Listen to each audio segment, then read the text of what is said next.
He mastered rhetoric before he could grow a beard, accumulated fortunes emperors would envy. He could have bought silence, bought power, bought freedom.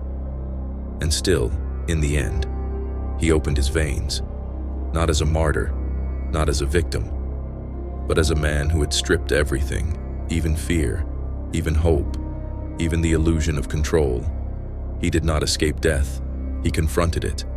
Lucius Annius Seneca, Stoic philosopher, advisor to Nero, survivor of exile, architect of paradoxes, voice of restraint in a palace of indulgence, praised virtue, but bathed in privilege, taught restraint while drowning in wealth, spoke of simplicity while riding in gold-trimmed villas.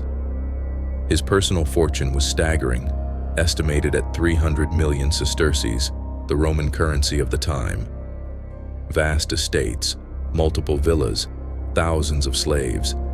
He earned it through imperial favor, legal influence, and lending money at crushing interest to distant provinces.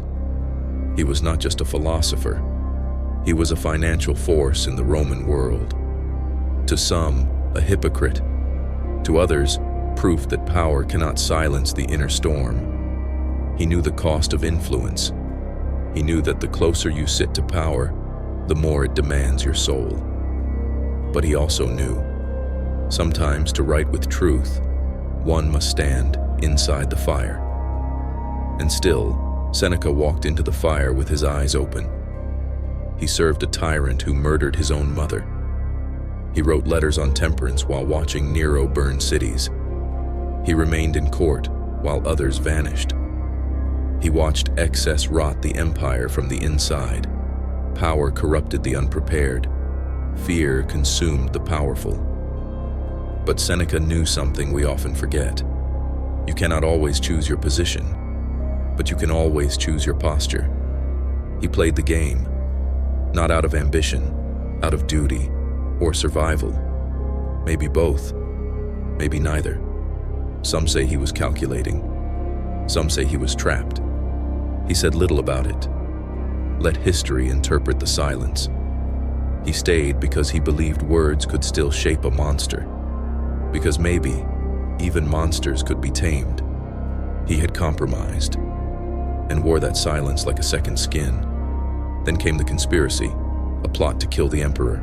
Whispers, accusations, shadows. Whether Seneca was guilty or not, didn't matter. Nero had decided. The sentence, death. And Seneca accepted it. Without plea, without bitterness, without fear. He gathered his friends, spoke calmly, told them to be brave, told them to remember the teachings. He did not write a final treatise. He lived it. Embraced his wife one last time, begged her to live. She tried to die with him. They tore her from his side, then cut open his own veins, like the philosophers of old. When blood ran slow, he drank poison. When poison failed, he entered the steam and breathed his last. No scream, no spectacle, only the silence of a man already free. He could have begged for exile.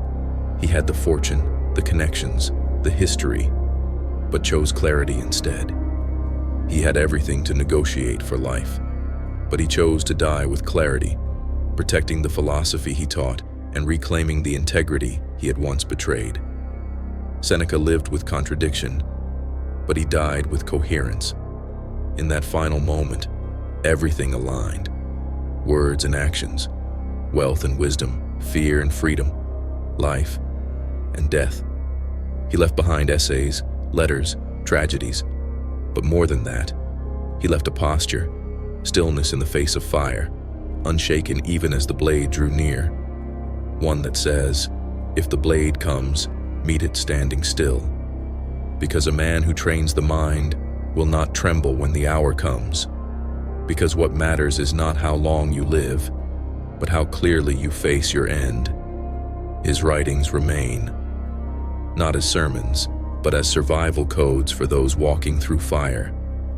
They are not lessons for comfort, but blueprints for resistance, for inner dominion, for silence that holds its ground.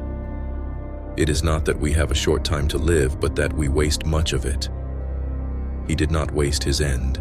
He used it, like a final sentence, like a seal, like a blade, not to cut flesh but to inscribe resolve into silence. The richest Stoic bled out with dignity and left behind a blade sharper than steel. The mind, mastered,